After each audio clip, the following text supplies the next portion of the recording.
What happens when the most feared man in the company is publicly called arrogant, entitled, and emotionally blind by the one person he never truly saw? Claire Donovan was just a secretary, or at least that's what everyone thought.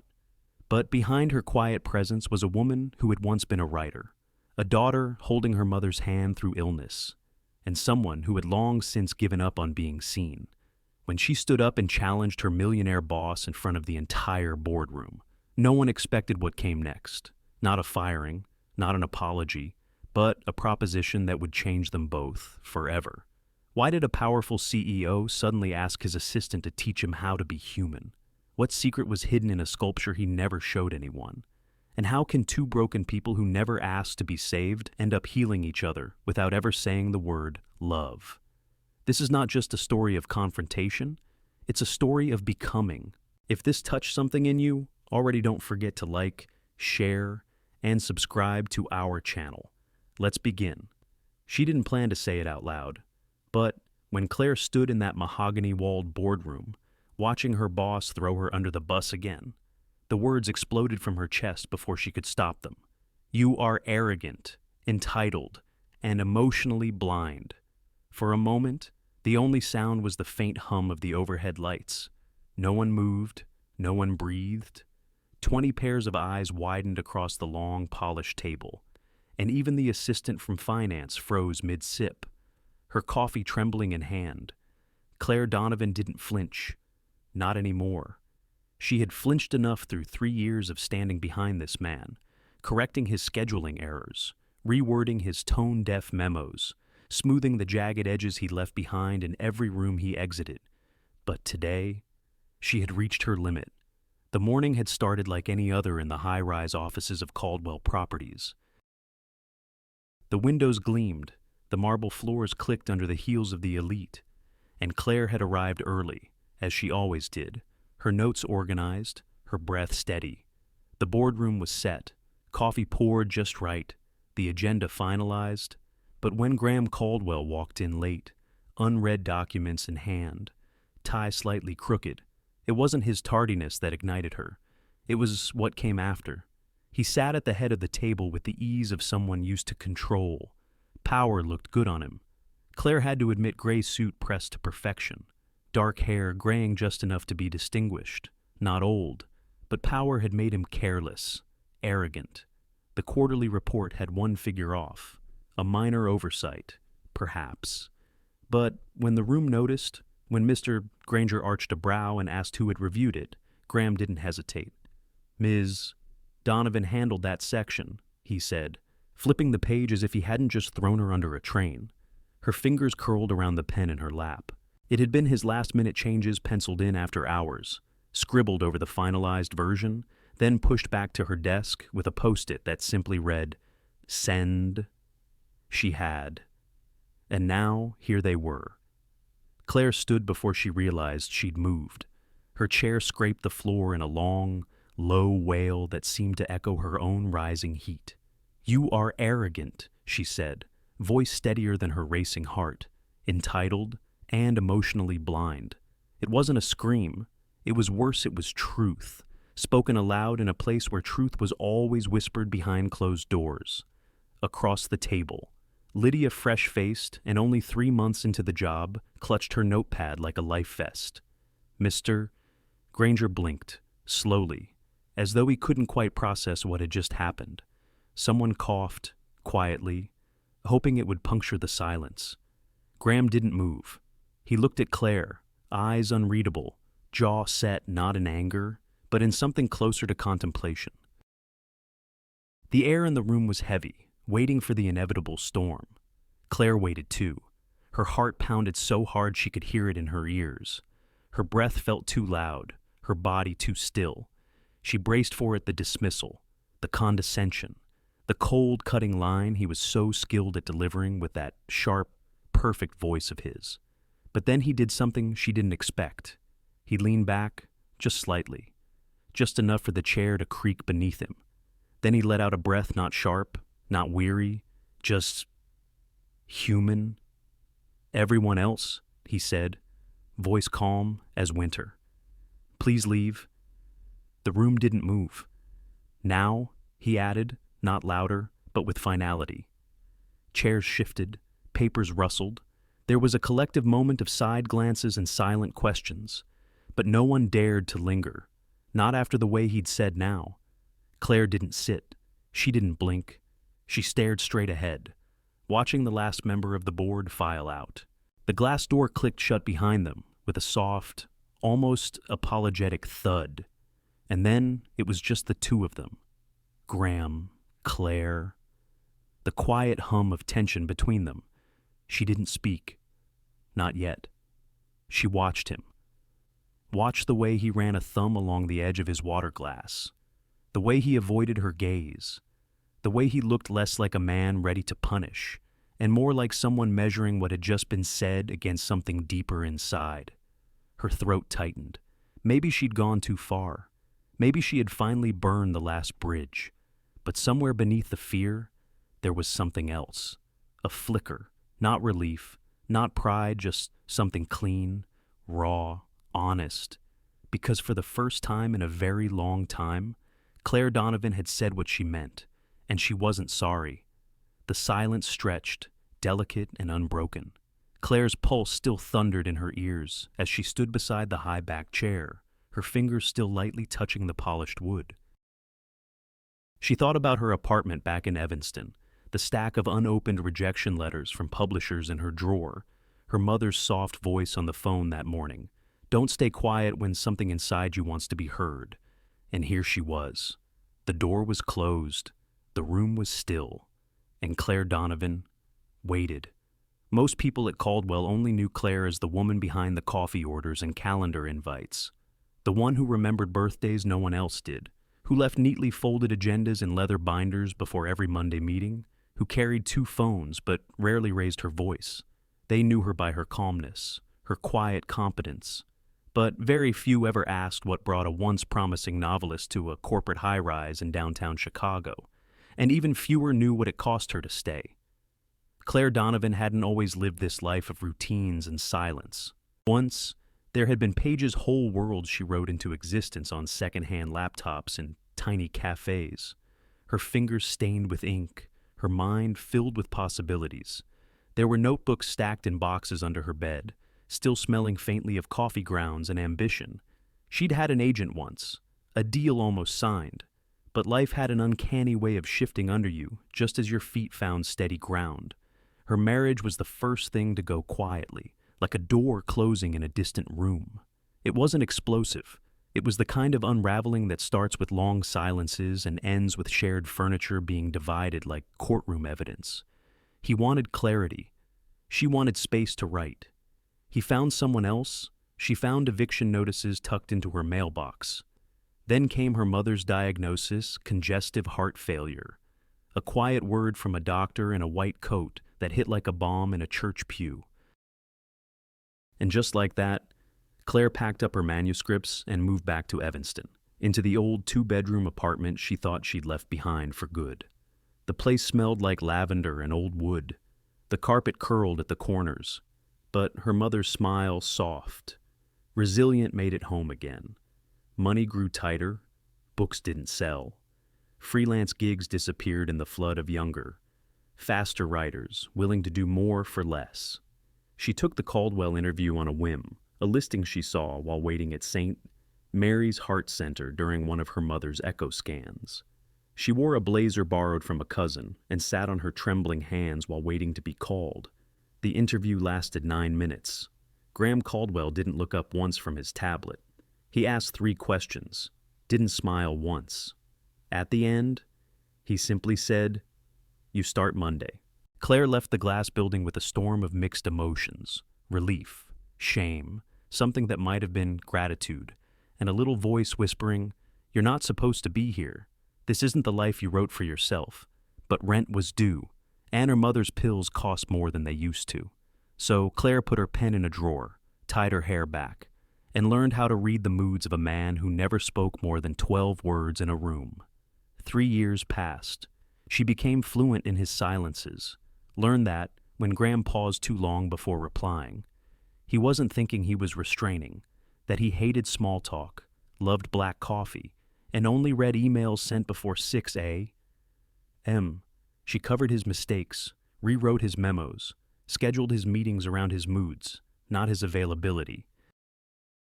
She sent flowers to grieving employees under his name, drafted personal thank you notes he never saw, ensured birthdays were acknowledged because somewhere deep down, she believed that someone should be human in that place. No one ever asked about the cost, and Claire never offered, until yesterday, when her words raw, unfiltered rose from a place buried so deep inside her she hardly recognized the voice. Now, the morning after, Claire sat in her kitchen, staring at the worn wooden table, a bowl of oatmeal growing cold in front of her. The radio played softly in the background, a host talking about spring storms moving in from the west. Rain again, across the room. Her mother sat at the window, a blanket wrapped around her shoulders, watching cardinals gather at the feeder Claire had refilled before dawn. "You didn't sleep," her mother said gently. Claire shook her head, sipping lukewarm coffee. Her stomach turned at the thought of going into the office, at seeing him, at being seen, because now she wasn't just the calendar woman. She was the woman who spoke, the one who broke the rules. And though part of her felt exposed, stripped bare, and foolish, another part, a small, forgotten spark, felt something she hadn't felt in years. Free. "Do you regret it?" her mother asked without turning. Claire didn't answer right away. She thought of Graham's face after the outburst. Not angry, not amused, just quiet. Like he'd finally heard something that pierced the fog. "I don't know," she whispered, but in her heart, the answer was already taking shape. Later that morning, she packed a small lunch for her mother: chicken salad, fruit slices, a tiny container of lemon pudding, and wrote a note to remind the nurse about the 2P, medication. Her bag was lighter than usual. She didn't bring the company laptop, just her notepad, a pen, and a printed copy of her resignation letter, folded neatly in her coat pocket.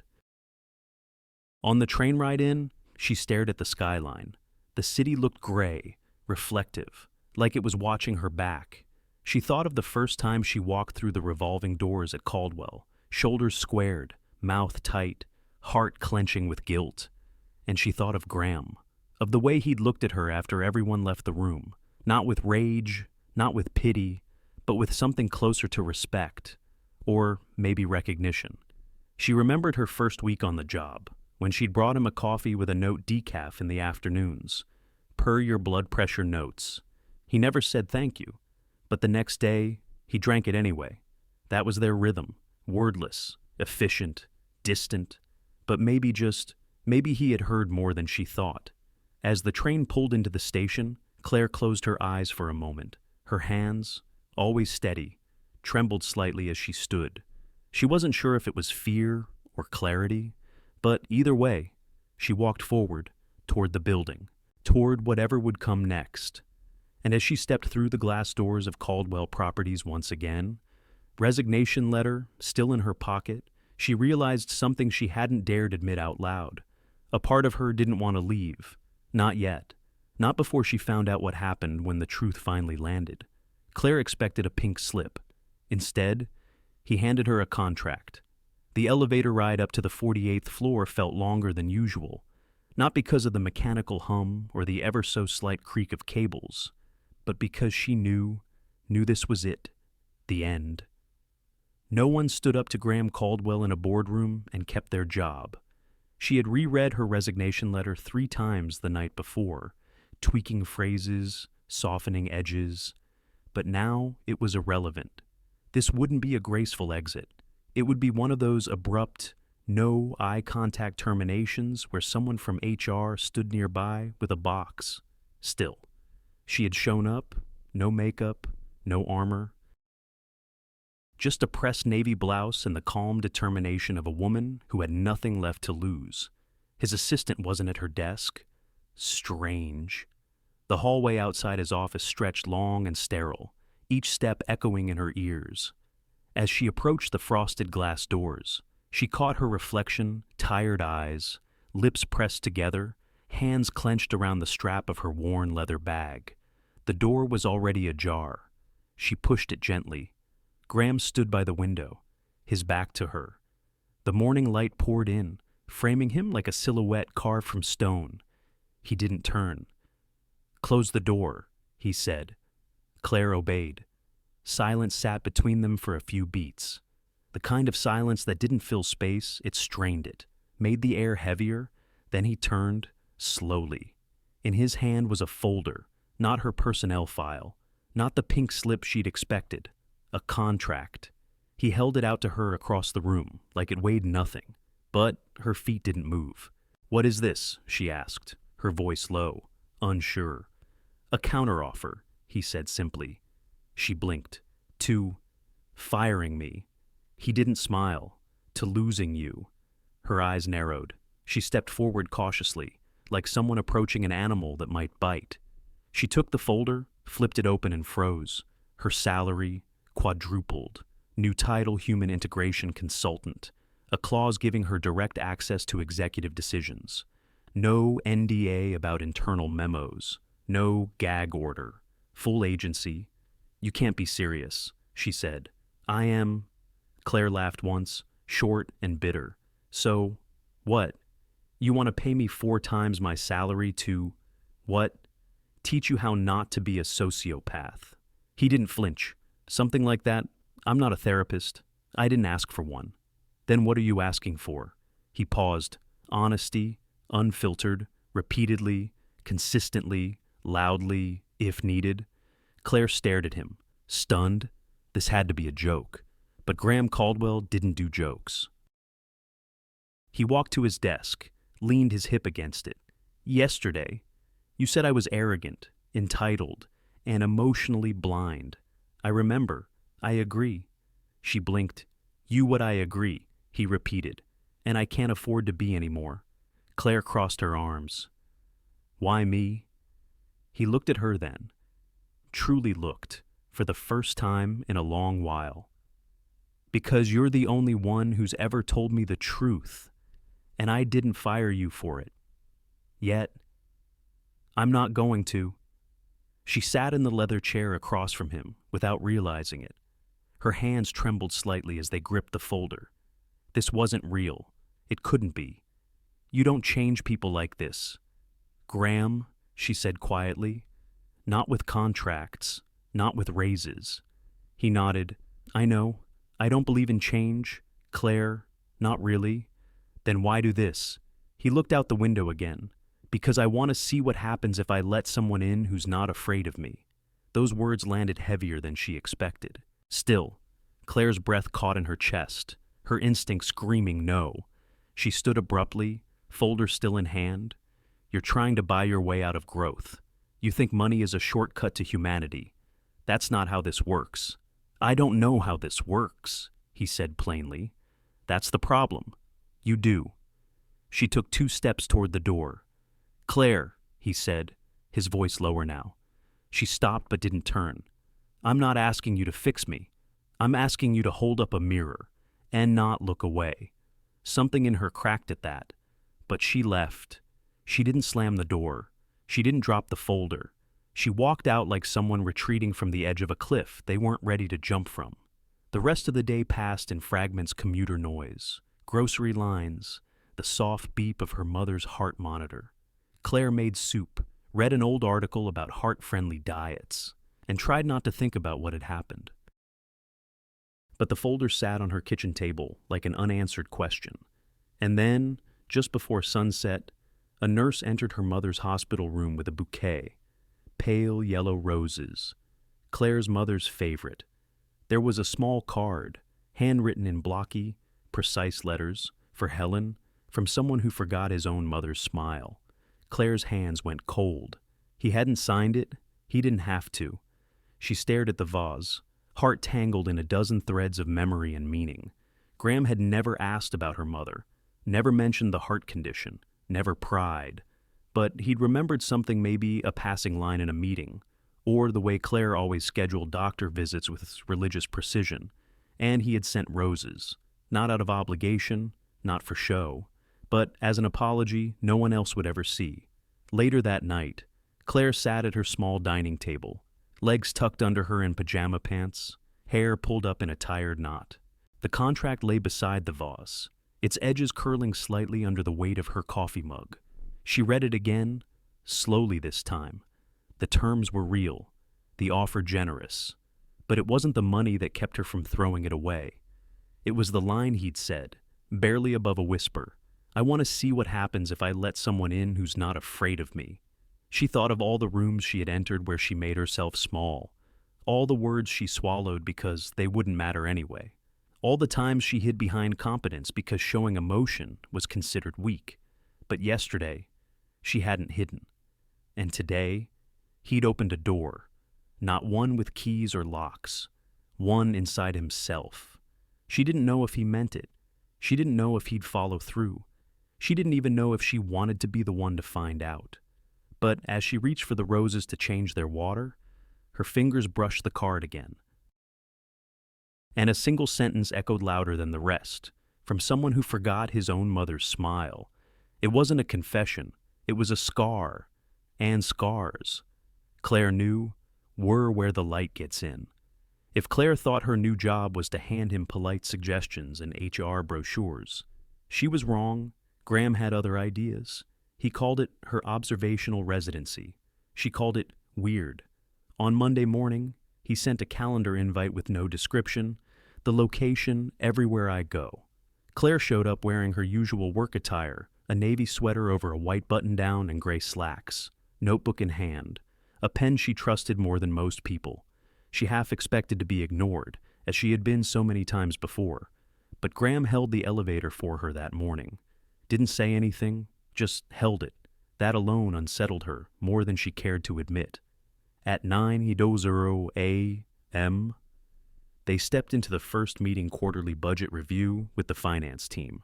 Normally, Clare wouldn't have attended. She'd have prepped the binders, arranged the coffee, then disappeared. But now, she sat 2 chairs away from him, silent, scribbling notes not about the numbers, but about him, his tone, his expressions, his body language. It was like watching someone play a role they didn't believe in. When a junior analyst nervously questioned a proposed cut, Graham leaned back and said, "Then you should have spoken sooner." His voice wasn't harsh, but it landed like ice water. Clare wrote tone sharp, defensive, eyes distant, response shut down. Then, below that, maybe ask, what would you have done differently? Instead, by Wednesday, she'd designed a full interpersonal feedback scorecard. She gave him a 3.2 out of 10 on empathy delivery. He read it without flinching. This part, he said, pointing to the emotional availability column, is absurd. I'm not a product. Correct, Clare replied. You're a human. That's the point. He didn't argue, which, for Graham, was progress. Most people would have mocked her spreadsheet, but he studied it like a legal contract. Then, to her surprise, he began referencing it mid-meeting. Once, during a call with the operations director, he paused, looked at Clare, and said flatly, "This is the part where I should probably offer emotional validation, right?" Clare blinked. Yes. He turned back to the screen and said, "I hear your concerns. I understand this feels rushed." There was a beat of silence on the other end, then a stunned, "Thank you." Afterward, Clare gave him a 5.1, still failing, but improving. By Thursday, they had developed a rhythm. She followed him from meeting to meeting, sometimes in silence, sometimes offering short debriefs between elevators. She noticed things no one else had, the way he tapped his thumb when he was about to cut someone off, how he avoided direct eye contact when topics turned emotional, that he often clenched his jaw before dismissing something. And to her surprise, he noticed things too. "You were quieter with marketing today," he said once, out of nowhere. Clare looked up. "What do you mean you didn't interrupt?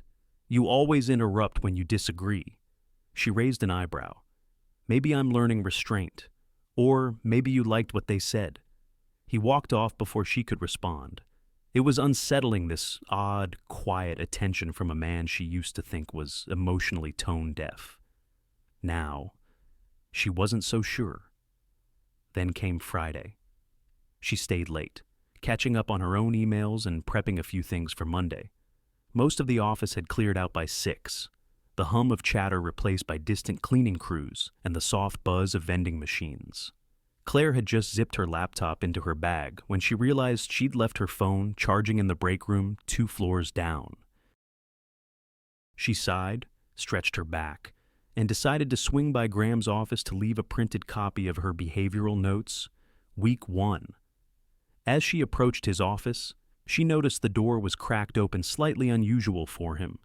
Graham didn't believe in casual accessibility. She paused. Inside, the lights were dimmed, save for the golden glow of a desk lamp.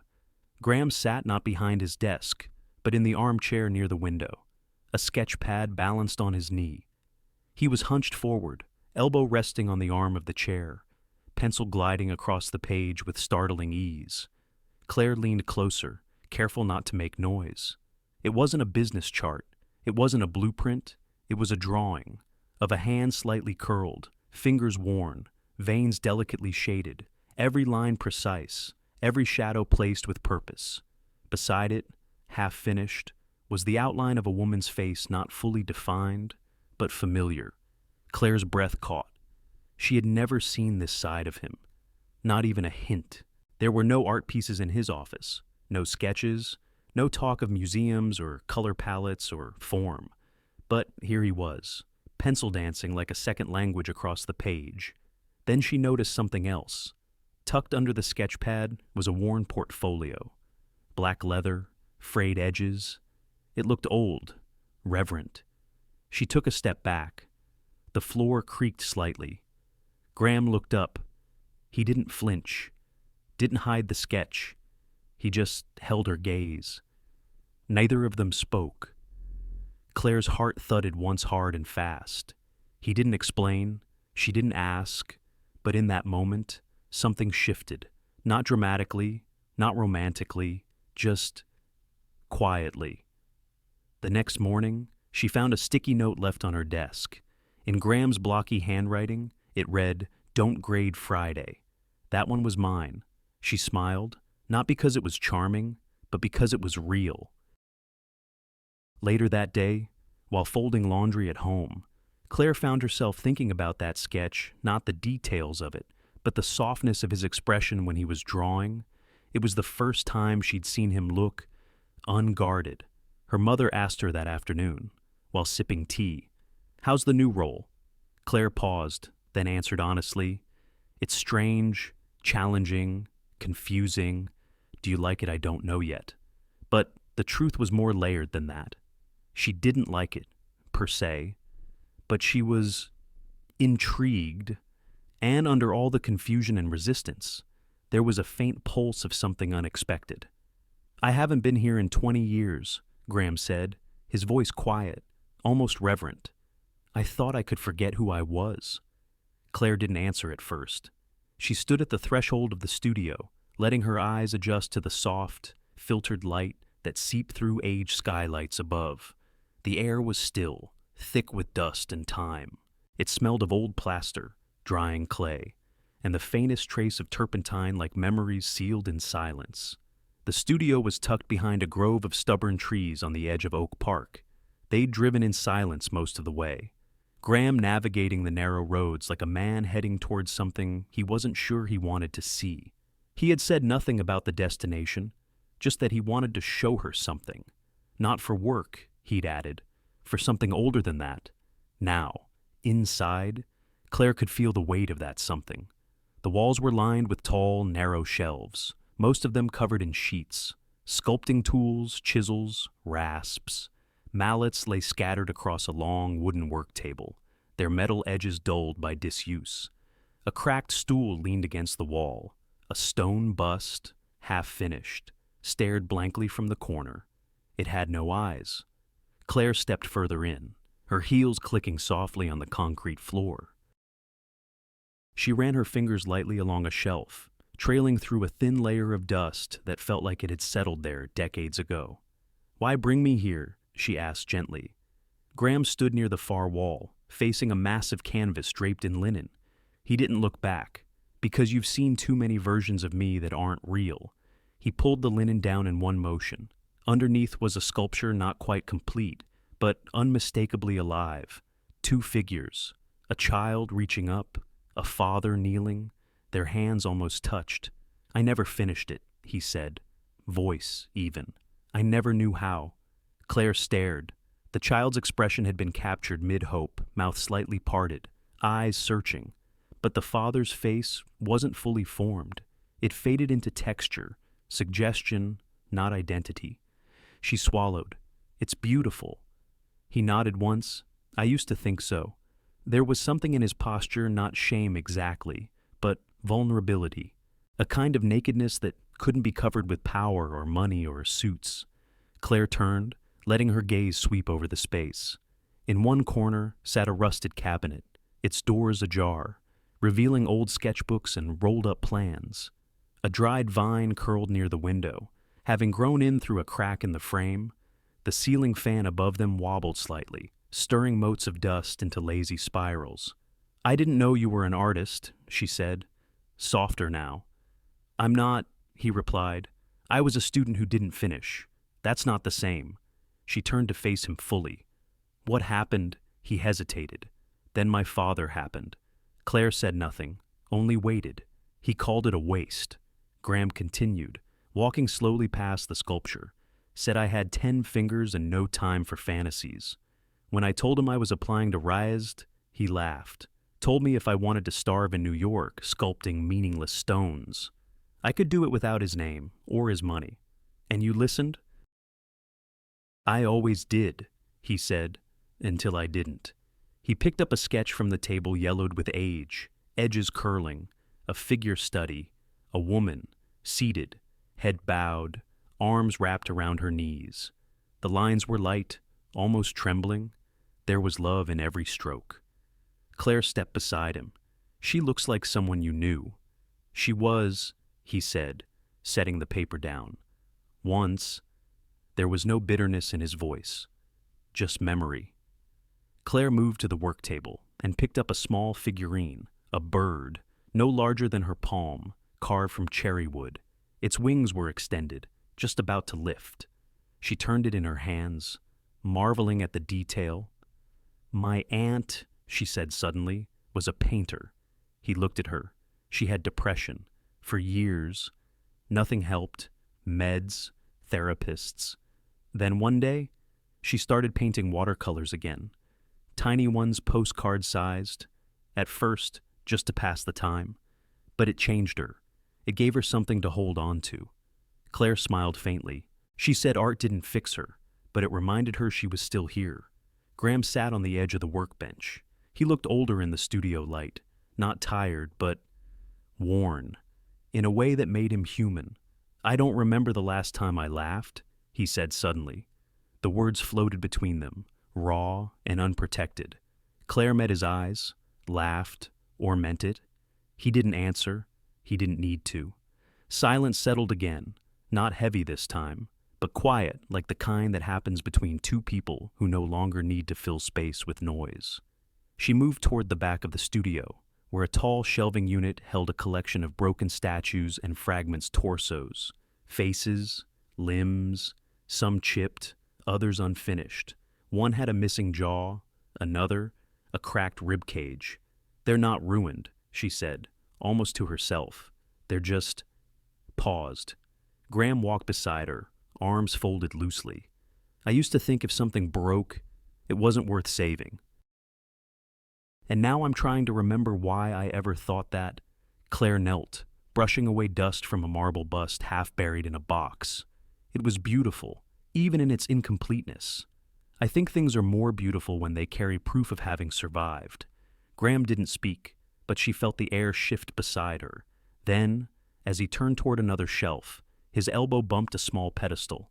A plaster statue teetered once, twice, then crashed to the ground with a shatter. Claire gasped. "Oh no." But when she turned, Graham was looking at the pile of broken plaster with a strange expression. And then, unexpectedly, he laughed. It wasn't loud, it wasn't perfect, but it was real. Claire blinked at him. "You laughed," she said. "I did," he replied, still chuckling. I forgot how loud it sounds. And suddenly, she was laughing too, not just at the statue or the absurdity of the moment, but at the weight that had just for one breathless second lifted off both their shoulders. When they finally stopped, Claire wiped a tear from her cheek and said, "Guess your emotional availability score just went up."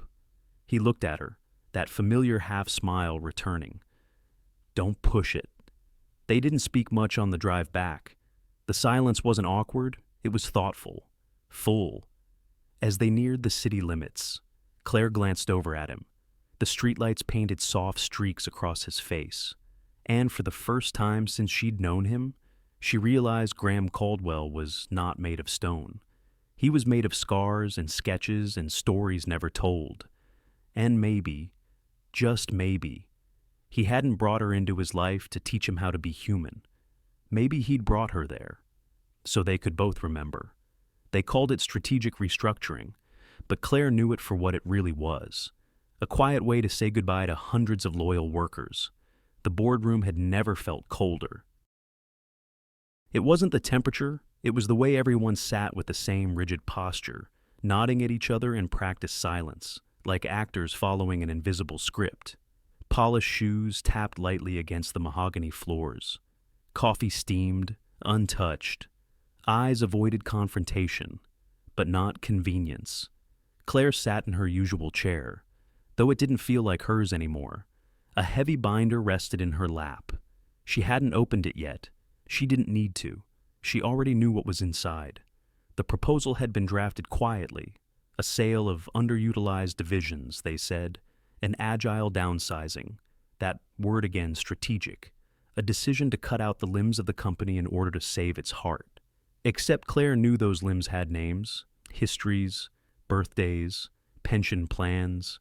She had organized retirement parties for some of them, sent condolence flowers to others after spouses passed. She remembered a man named Walter from facilities, who always wore a red tie on Mondays. Another named Evelyn who snuck her Christmas cookies each year, never store-bought, always homemade.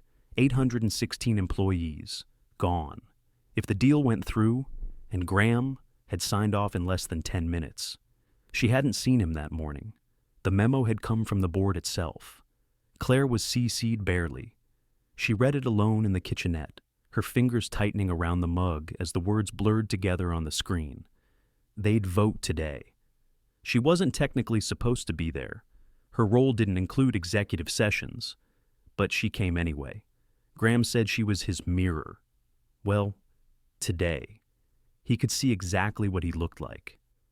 When Graham finally entered the room, the hum of conversation dimmed. His expression was unreadable, as always. But Claire watched closely, no tapping fingers, no shifting eyes, just that same businesslike stillness that once seemed like strength. Now it felt like absence. The chairman began. As discussed, the restructuring proposal has been reviewed and unanimously recommended by our financial advisors and legal team. Claire didn't hear the rest. Her eyes were fixed on Graham. He wasn't flipping through the packet. He already knew the numbers, knew the outcome. She waited for him to raise a question, to pause, to say something that showed he remembered what it meant to have a conscience. He said nothing. The chairman continued, "So, unless there are any objections, I believe we're ready to move forward with the vote." That's when Claire stood. No one moved, no one expected it. Her voice, when it came, was calm, but it cut like a scalpel. "You're voting to erase 816 lives." Every eye turned. Graham didn't. Claire took a step forward. "That's not a number. It's a history. You're laying off fathers, mothers, people who remember when Caldwell was run from a single floor above a shoe store on Lake Street." The CFO cleared her throat. "Ms. Donovan, with respect, this meeting is—" "I know what it is," Claire said, her voice rising slightly. "It's a rubber stamp for a decision already made. Finally." Graham looked at her. His face was unreadable, but his eyes there was something different. Not cold, not angry, just tired. "Claire," he said evenly, "this isn't your purview." She stared at him. "You made it mine." A beat of silence. Someone shifted awkwardly in a leather chair. The chairman glanced at his watch. Claire held the binder in both hands now, gripping it like a lifeline. Do you remember Sheila from maintenance? She's worked here since she was 19. She has 2 grandkids and takes the bus every day before sunrise. She'll be gone. Another pause. No severance for over 200 of them. She added, That's in the fine print. Did you read it? No response. You told me you wanted someone who wasn't afraid of you. She stepped closer. Well, here I am. Graham's jaw tightened. But he didn't interrupt her. She looked at the others. You all pretend this is about growth, about agility. But what it really is cowardice dressed in a PowerPoint. A low rustle moved through the room. Claire felt her heart hammering in her chest. Her hands trembled, but she didn't lower them. She had never felt more certain and more alone. She looked at Graham one last time, and something inside her broke. Not with anger, with grief. Because she'd started to believe in him. And now, watching him sit there, silent and distant, letting others do the wounding while his hands stayed clean, she realized he might never become the man she hoped he could be. She reached into her bag and pulled out her ID badge. She set it on the table. The sound was quiet, but it echoed like thunder. I won't be part of this, she said. Then she turned and walked out. No one stopped her. No one spoke. The door clicked behind her with a finality that startled even her.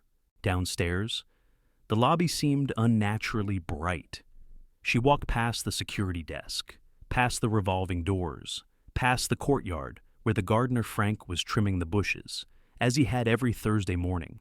He looked up and waved. She waved back. She didn't cry, not yet, but her legs felt heavy with every step, like the air itself was asking her to stay. She didn't. Upstairs, in the empty boardroom, Graham stood alone. The others had cleared out quickly, some offering polite nods, others avoiding his eyes entirely. Only the chairman lingered, offering a bland line about the emotional side of leadership before slipping out the door. Graham hadn't moved.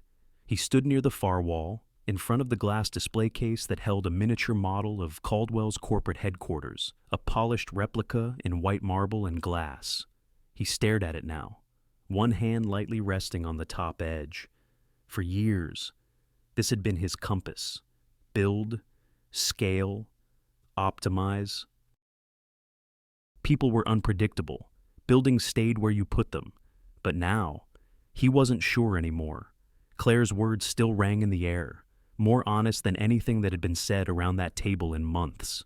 He hadn't stopped her. He hadn't fought back. He had just watched her go. And for the first time in a long, long while, Graham Caldwell didn't know if he'd made the right call. The office felt different without her, not quieter, just emptier, like something essential had been unplugged and no one could name what it was.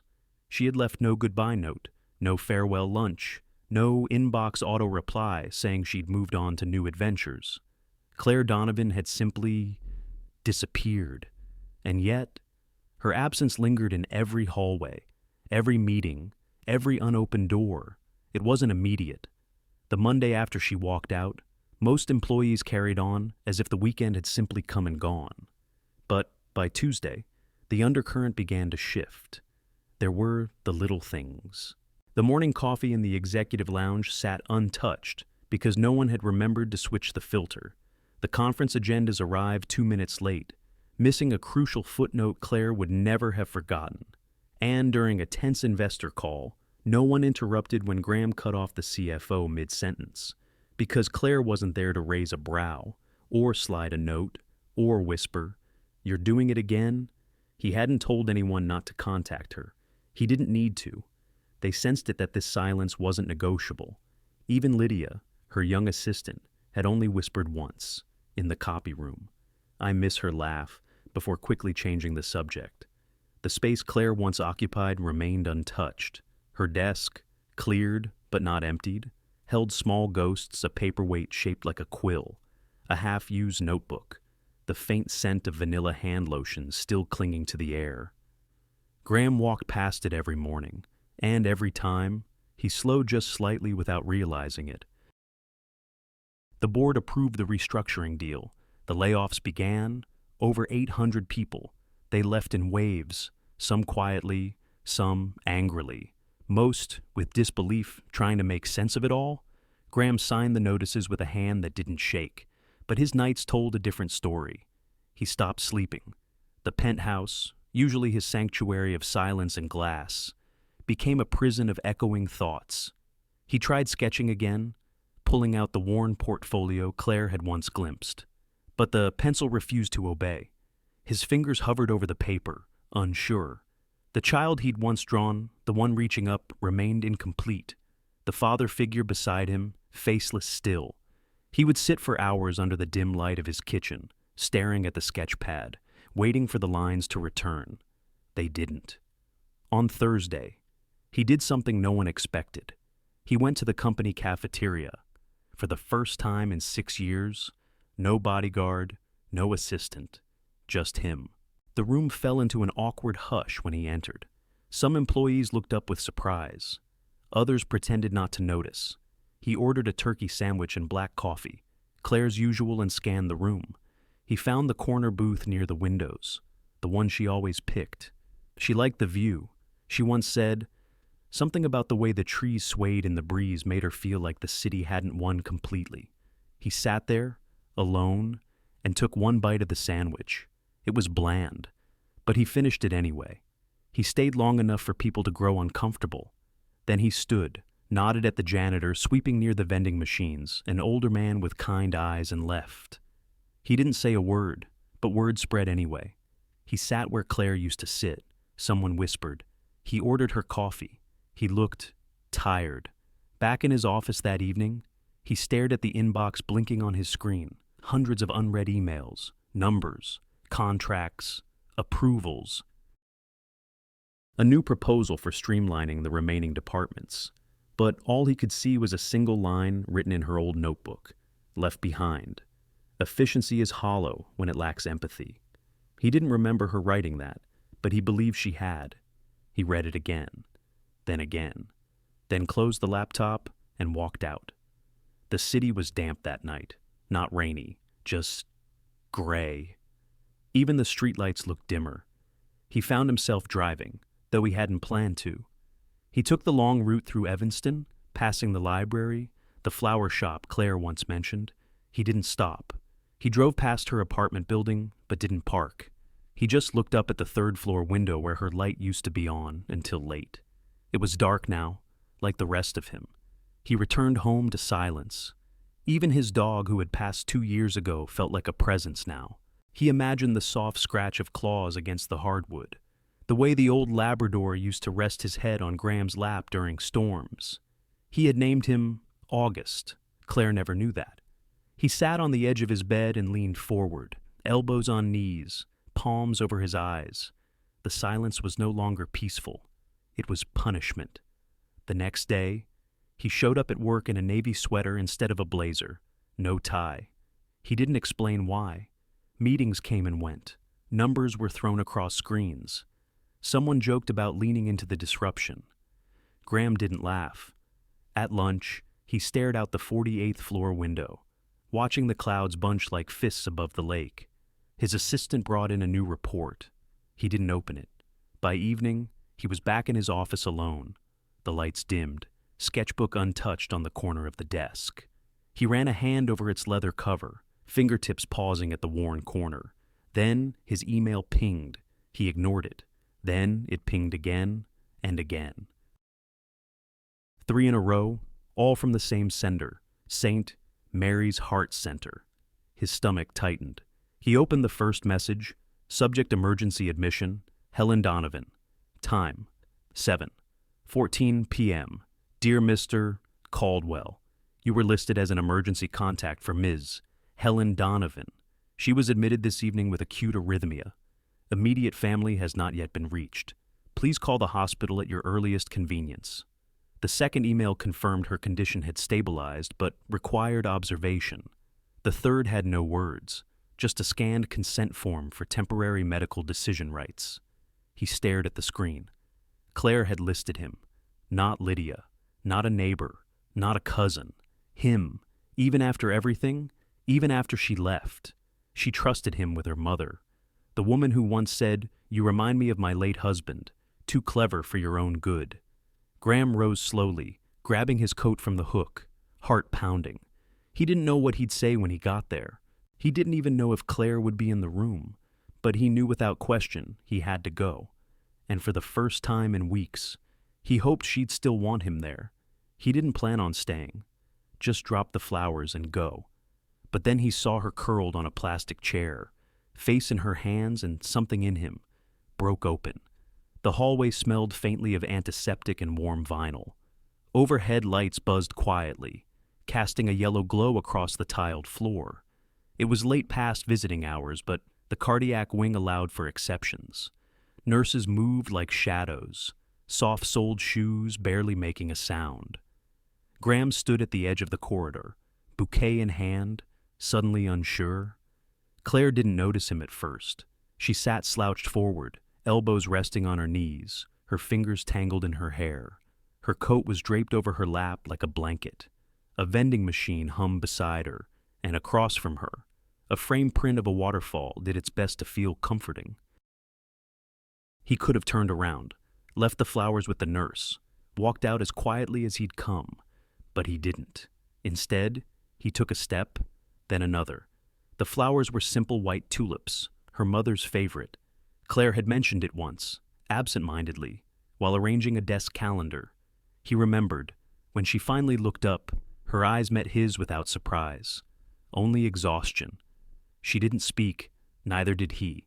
He sat beside her, careful not to brush against her coat. The plastic seat creaked beneath his weight. He placed the flowers gently on the chair between them. Clare stared at them for a long moment. "She's asleep," she said finally, her voice dry, barely above a whisper. He nodded. Clare didn't look at him. They say she's stable, but they always say that before telling you she's not. Graham glanced at the closed double doors ahead. Room 302. The monitors inside blinked steadily, their soft rhythm muffled through the walls. He cleared his throat. "I didn't know where else to go." Clare gave a small, humorless laugh. "That makes two of us." The silence that followed wasn't awkward. It was gentle, tired. They sat like that for a while, not touching, not explaining, just breathing in sync with the quiet machines and their own uncertainty. Graham looked down at his hands, the fingers that once shaped marble, that signed deals, that gripped too many steering wheels and too many nights. "My mother died in a hospital like this," he said quietly. Clare turned, slightly, not enough to face him fully, but enough to listen. "I was in a meeting," he continued, "some presentation in Midtown about asset portfolios. She'd been ill, but not critically. Or at least, I didn't think so." He paused, swallowed. "They called twice. I ignored the first one, took the second because the room went on break. By the time I arrived, she was already gone. The hum of the hallway filled the space between them." "I didn't cry," he added, softer now. "Not then, not later." Clare didn't respond. She didn't ask why. She didn't need to. "But when I saw you tonight," he said, turning slightly toward her, "sitting here, looking like the whole world had taken from you and hadn't said sorry." He stopped. Something in his throat closed. Clare didn't move, but her breathing changed. A little sharper, a little slower. He let the silence come again, let it stretch without panic. Then she said, "I didn't leave because of the job." He waited. "I left because I couldn't stand the way you looked at me in that room, like you'd already accepted it. All of it. Like the cost didn't matter." He exhaled, long and quiet. "I thought I was protecting something bigger," he said, "but I forgot that people don't live inside quarterly reports." Clare finally looked at him fully. Her face was pale from lack of sleep, eyes rimmed with red, but her gaze was steady. "You didn't forget," she said. "You just stopped letting it matter." Her words landed without accusation, just truth. He nodded once. She looked down at the bouquet, lifted it carefully, turned it in her hands. These were her favorite. She murmured, "I remember." The lights flickered softly overhead, timed by some unseen rhythm. A nurse passed them, nodded, and kept walking. Then, without speaking, Claire shifted, slowly, quietly. She leaned against him, not fully, not in surrender, just enough to let her shoulder rest against his. He didn't move. He just let her be there. No apology, no expectation. Her head tilted, gently, until it found his shoulder. The weight was light, familiar. He closed his eyes. It wasn't affection, not yet. It was understanding. Two people carrying things too heavy for one. And in that moment, beneath flickering hospital lights and the hum of distant monitors, neither of them needed anything more. The clay was stubborn that day. Like it knew he wasn't ready to shape anything honest until he remembered the curve of her smile. The studio felt different now. It had been nearly a week since the night at the hospital. Claire hadn't called, she hadn't written. But that moment, the weight of her head gently resting on his shoulder had followed Graham like a soft echo he couldn't shake. So, he returned to this place, to the dust and the quiet, to the cracked windows that let the wind sneak in and the scent of pine sap from the woods nearby. The light was pale and forgiving. The tools sat where he left them.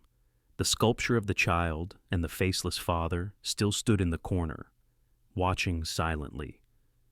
But today, Graham didn't look at them.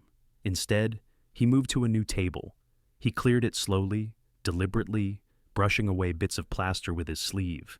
Then he took a block of untouched clay from the shelf, a heavy, cool mass, and set it in the center. He didn't know what he would make, only that he had to begin. At first, his hands forgot the rhythm. He pressed too hard. The clay resisted, cracked at the edges. He tried again, softer, more deliberate. He didn't reach for tools, only his fingers, thumbs smoothing along the ridges, palms curving into the clay's cold flesh, coaxing rather than commanding. No plans, no sketches, just memory, not even of her face, but of a feeling. That soft tilt of her head when she listened, the faint wrinkle between her brows when she challenged him, the way her mouth softened almost against her will when she watched someone being kind. He didn't try to capture Claire. That would have been dishonest. What emerged beneath his hands was a woman, yes, but undefined. No exact features, not even hair, just expression. The beginning of one. He worked through the night. Time slipped between breaths and the rhythm of pressure and release. He forgot to eat. Forgot the ache in his lower back. Only noticed the blood when it seeped from his thumb. He'd nicked it on a wire loop tool hours ago. He wrapped it loosely, kept going. When morning broke, it found him sitting on the floor.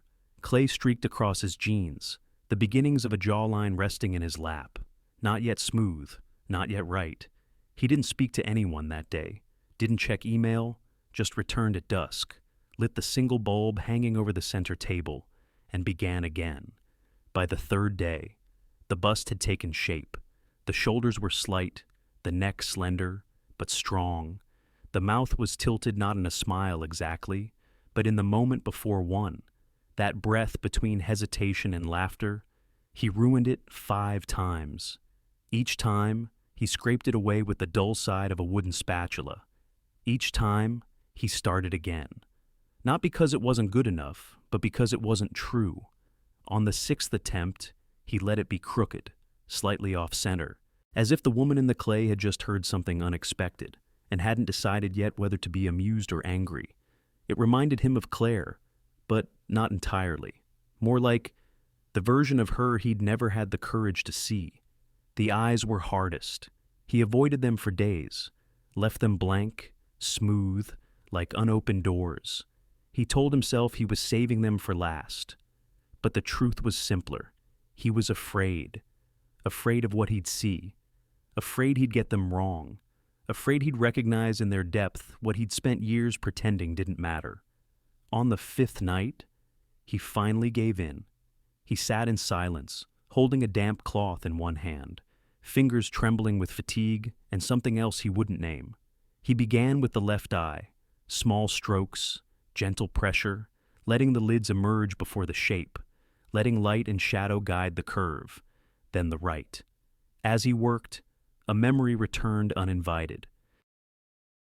Clare, on a rainy Tuesday afternoon, handing him an umbrella after he barked at an intern for being late. She didn't say anything, just looked at him, long enough for him to feel it. He hadn't looked back, not then, now. His hands moved as if remembering for the first time. When the sculpture's eyes finally took form, he stepped back, just a few feet, and looked, not at the clay, but at himself, what he'd ignored, what he'd missed, what he'd allowed himself to become. It wasn't the sculpture that broke him, it was the eyes, soft, searching, disappointed, maybe, but not closed, not yet. Graham sat on the stool, hands covered in drying clay, and wept. No gasping, no shaking, just tears, quiet and sure, like rain finding its way home. He stayed in the studio 3 more days, sleeping on a worn cot near the back wall, heating instant soup in the microwave someone had left behind years ago, letting himself forget the company, the buildings, the board, and for the first time, he didn't feel like he was abandoning anything. He felt like he was arriving. The sculpture wasn't finished. He knew it wouldn't ever be. But that didn't matter. It had done what it needed to. It had let him say things his mouth could not. It had given shape to what guilt had blurred. It had returned to him the only part of himself he'd missed, the one who still felt. On the 7th day, he stood beside the bust, wiped his hands with a rag, and whispered, "It's time." He wasn't sure what came next, but he knew where he had to go. And for once, he didn't feel like he was too late. The boardroom was full again. Suits, screens, silence. But this time, the silence wasn't from fear, it was from waiting. Waiting to see what Caldwell would choose to become. Graham stood at the head of the table, just as he had a dozen times before. The same polished floor reflected the same leather shoes. The walls still held their framed accolades, market expansions, skyline dominations, quarterly wins. But today, they didn't impress him. He no longer saw legacy in those frames. He saw noise that had, for too long, drowned out voices that truly mattered. The proposal had stalled. Technically, the asset sale had yet to be finalized. A few investors grew hesitant after public backlash trickled in. The media picked up whispers layoffs, internal unrest, and executives' mysterious departure. Still, the majority of the board was ready to move forward. That morning, Graham asked to reconvene. Some assumed it would be damage control. Instead, he brought a folder. Inside it were only 3 pages, and a letter. "I want to revisit the restructuring vote," Graham began, his voice calm but resolute. Chairs shifted, murmurs stirred. The CFO frowned. "We've already committed our position." "No," Graham looked directly at her. "We've drafted intentions. We haven't executed them." Mr. Granger, the eldest board member, cleared his throat. "What is this about?" Graham took a breath. Let it settle. "It's about who we're becoming," he said, "and whether that future includes the people who helped us build this company in the first place." The room fell still. He continued, "I want to withdraw the proposal to liquidate our legacy divisions. I want to reallocate capital to preserve jobs, especially those of employees who've been with us over a decade. I'm also proposing a new retention fund to protect tenured staff during future transitions." The CFO blinked. "That's not fiscally?" "It is," he interrupted. "If we stop treating people like line items and start treating them like the foundation they are." There was a pause, a long one. Then, Mr. Granger leaned forward. "You're asking us to abandon a deal worth $87 million based on sentiment." Graham didn't flinch. "I'm asking you to redefine value." The pushback came quickly. "What about shareholder expectations? What precedent does this set? What if we lose investor confidence?" Each objection landed with practiced rhythm. These were people trained to see risk before humanity. trained, as he once was, to ask how much before why. But Graham didn't raise his voice. He let them speak, let them vent, let them worry. Then, when the noise quieted again, he pulled out the letter. "May I read something?" They looked at each other. No one objected. He unfolded the paper. The edges were creased, worn. His voice softened, not out of weakness but out of reverence. "Dear Clare, I heard what happened in the meeting. I won't pretend I wasn't scared, hell. I've got 2 grandkids and a bad knee. But watching you stand up to all of them like that, I remembered why I stayed at Caldwell all these years. It was never the buildings. It was the people. I don't know what happens next, but I wanted to thank you for reminding me of that. With respect, Marvin Ellis Facilities, 31 years. Silence followed. Graham looked up. His voice steadied. "I found this in her desk drawer. She never gave it to me, never mentioned it, but she kept it." He paused. Claire didn't build towers or secure capital, but she built trust, loyalty, dignity. He stepped forward, voice deepening. "I built buildings," he said, "but she built people." He let the words hang, and then added, softer, almost a whisper, "I finally learned which one matters more." No one spoke. For a moment, it felt like the air itself was deciding what to do. Then something surprising happened. The youngest board member, a woman who had barely spoken in prior meetings, lifted her hands and began to clap. Once, then again, slow, measured. A second joined her, then a third, and then it wasn't silence anymore. It wasn't noise either. It was acknowledgement. They didn't call it a victory. Graham didn't want one. But the motion passed. The sale was canceled. The fund approved. And in the corner of the room, beside a half-full water pitcher, sat Claire's paperweight shaped like a quill. He'd brought it that morning, quietly, intentionally. He didn't explain why. He didn't need to. The office had a second coffee cup on the desk now. No one asked. Everyone noticed. It was the same kind of ceramic mug as before, simple, navy blue, the rim slightly chipped. But where it sat told the story. Not on the visitor side of the desk, not hidden behind a stack of files. It sat beside the first cup, like it had always belonged. Claire's return to Caldwell wasn't accompanied by a press release or an internal memo full of buzzwords. There was no standing ovation in the lobby, no bouquet at her desk, just quiet eyes from those who remembered, and respectful nods from those who had hoped she'd come back. She walked through the 42nd floor with measured calm. No fear, no anger, just presence. Her nameplate now read, Clare Donovan Director, Human-Centered Communications. The title felt oddly right, not because it sounded impressive, but because it described something real, and she was done pretending otherwise. Her new office had the same view she'd admired for years, but from a different angle. The lake still shimmered in the morning.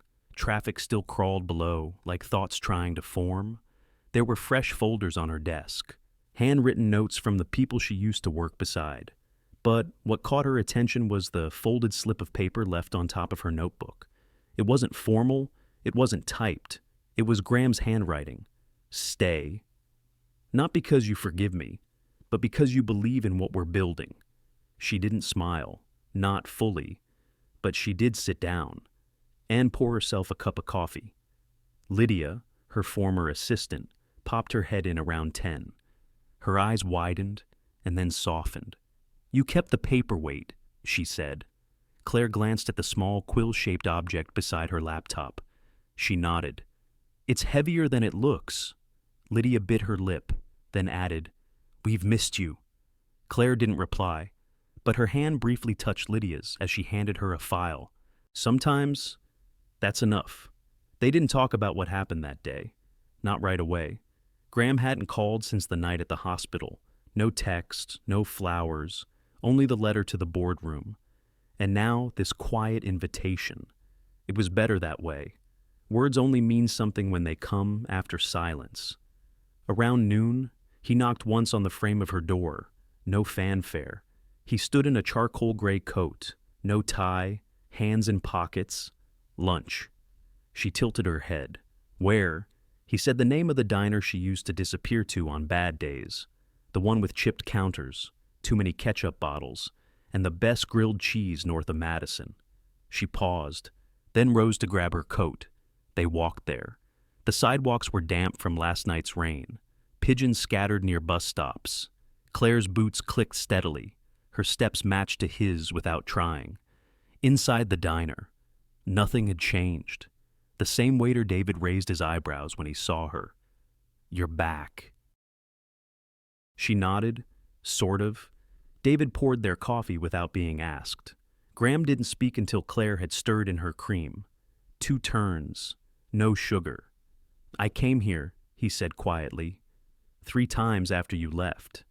She looked up. He met her eyes.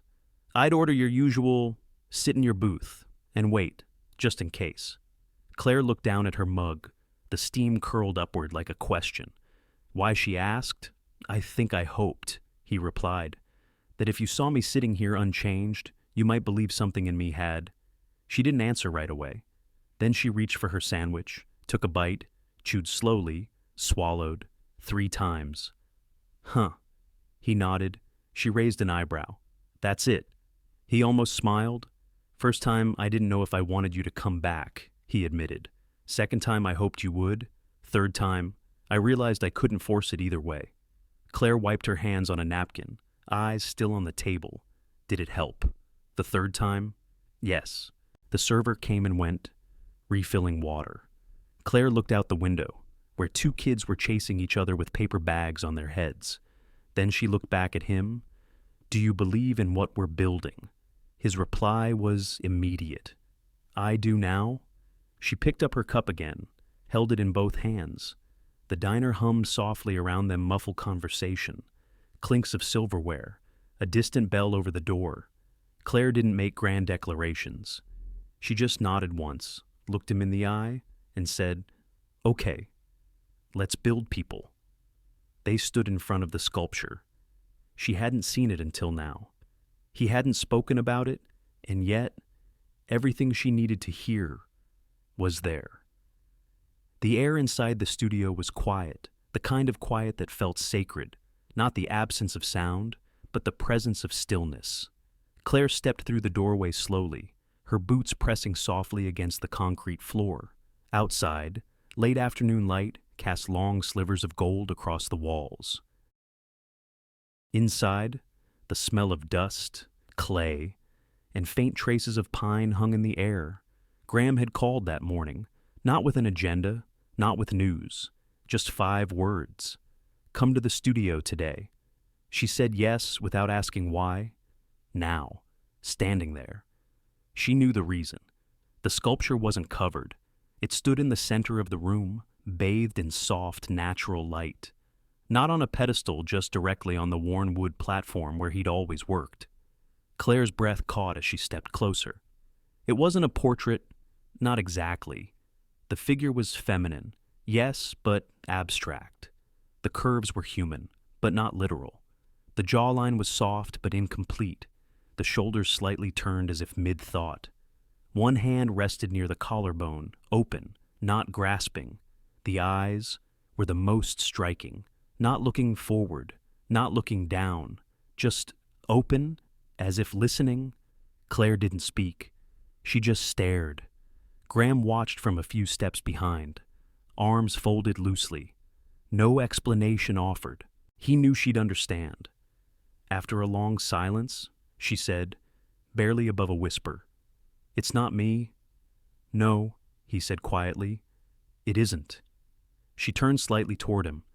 "But it feels like something I've never been allowed to be." He nodded once. "That's because," he said, "this is what I never knew how to say." She didn't move. Didn't need to. The light shifted slightly, brushing across the sculpture's cheek, casting a thin shadow beneath the chin. Claire stepped closer. "I don't even know what I'm feeling," she said, her voice shaking. Graham stayed where he was. "You don't have to." She reached out not to touch the clay, but to let her hand hover near it, like she might disturb something sacred if she got too close. It's the first time, she whispered. Someone didn't try to fix me, just saw me. A silence grew between them, full, deep. Then, a single tear slid down her cheek. She didn't wipe it away, neither did he. Graham walked toward her, slowly, until they stood side by side. She's not finished, he said. I don't think she ever will be. Claire glanced up at him. That's why I kept the eyes open, he added. It's the only part I didn't touch again. Claire blinked, then gave a soft laugh, half breath, half ache. You were always afraid of eyes. I still am. But you made them anyway. He nodded. I had to. Another silence. But it wasn't empty. They sat on the bench against the back wall, near the shelf of old tools and hardened brushes. No words passed between them for several minutes. The light in the studio dimmed slightly as the sun dipped behind the trees outside. Graham leaned back against the wall, his head tilted toward the ceiling. Claire sat forward, elbows on her knees, hands clasped. I didn't cry at my divorce, she said suddenly. He turned to her. I didn't cry when I lost the grant, she continued. Didn't cry when they told me Mom would never fully recover. But today, she looked over at the sculpture. I feel undone, but not broken. Graham didn't respond. Just waited, I think, she added. I needed someone to let me fall apart. Not so I could fix you, he said. She looked at him. So, you could sit with me in the pieces? He nodded. They didn't talk about the future. Not about titles or roles or definitions. There was no, what are we now? No, where do we go from here? There was just the studio, the quiet, and a sculpture that would never be complete. That was enough. That was everything. Later, as they prepared to leave, Claire stood once more before the clay figure. She traced the line of light with her eyes, noting the imperfections intentional, unpolished, true. Graham reached for his coat, but stopped short of putting it on. You'll keep working on her, she asked. He shook his head. No, I think she's finished in the only way that matters. Claire smiled, not wide, not bright, but honest. She walked toward the door, paused, then turned. I still don't forgive everything, she said. I don't expect you to, but I believe in what we're building. He didn't answer, just nodded, once, slow. She opened the door. Before stepping out, she said softly, without turning back, thank you for saying it, without saying it. The door closed gently behind her. Inside, Graham stood alone with the sculpture, and for the first time in a long time, he didn't feel alone at all. Sometimes, the most powerful transformation begins not with grand gestures, but with the quiet courage to speak the truth, especially when it's uncomfortable. Claire didn't plan to change anyone. She simply refused to keep hiding her voice. And in doing so, she awakened something long buried, not just in her boss, but in herself. This story reminds us that healing doesn't always come wrapped in romance or resolution. It comes through being seen, being heard, and learning to sit with our own broken pieces without shame. We often underestimate the impact of presence of simply being there for someone, not to fix them, but to remind them they're not alone. You don't need a title to lead. You don't need permission to matter. And even if life has hardened you, it's never too late to return to the part of yourself that still feels. So, whether you're 35 or 75, maybe today, is the day you stop apologizing for your heart and let it speak. Thank you for staying with us until the end of this story. If it touched your heart, made you reflect, or simply reminded you of something true, you're not alone. We believe stories have the power to heal, to connect, and to light the way forward. If this story meant something to you, please take a moment to like, share, and subscribe to our channel. It helps us bring more heartfelt stories to those who need them most. From our heart to yours, thank you for being here.